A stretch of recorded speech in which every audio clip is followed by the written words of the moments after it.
has improved, and maybe some new businesses have arrived, but at the end of the day, it's still Edmonds. It's still a beautiful place to raise a family.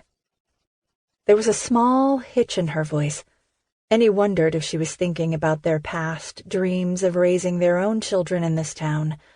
They'd both been so young and naive back then. They hadn't made any other plans than to be together and have a family.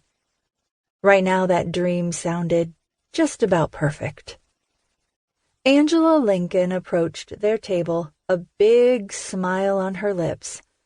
"Owen, it's great to see you," she said before turning to Eden with a pointed stare.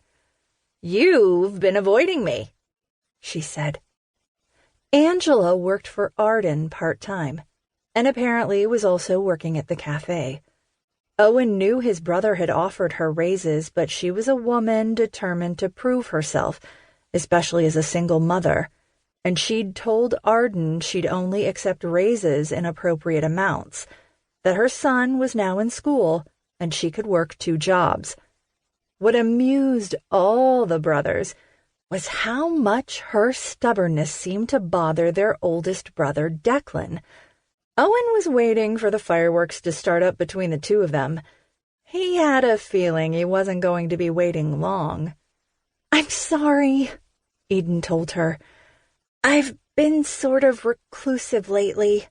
"Sort of?" Angela said with a raised eyebrow. "Okay, I've been very reclusive," she admitted with a long pause. "But I'm out now," she added with a smile, hopeful that all would be forgiven. "I miss you," Angela said. Owen noticed the stress around Angela's eyes. Maybe he'd have to talk to his brother and find out if everything was okay with her. Angela was a good woman, and she worked for one of his family members, so that meant they had to keep an eye out for her, especially since there was something that had made her run away from wherever she'd lived before. "I'm truly sorry," Eden said. It sounded like she meant it. "I've been dealing with a lot, and I thought retreat would be best." Angela shook her head. "Trust me, I get that," she said, a knowing look in her eyes. "But don't underestimate your friends." Owen wondered if she realized she should be taking the same advice. He decided now wasn't the time to tell her that. The bell on the door clanged, and a group of men walked in, their laughter preceding them. "I better get your order and rush it in. These guys come in every Friday and they order big," Angela warned. "I'll have the fish and chips," Owen said. "How about a bowl of clam chowder?" Eden asked. "Perfect," Angela said before walking away and slipping their order to the chef before she greeted the new group. Eden was quiet as she watched Angela interact with the men. Owen enjoyed doing nothing more than sitting with Eden while he tried to figure out exactly what it was that went through her mind.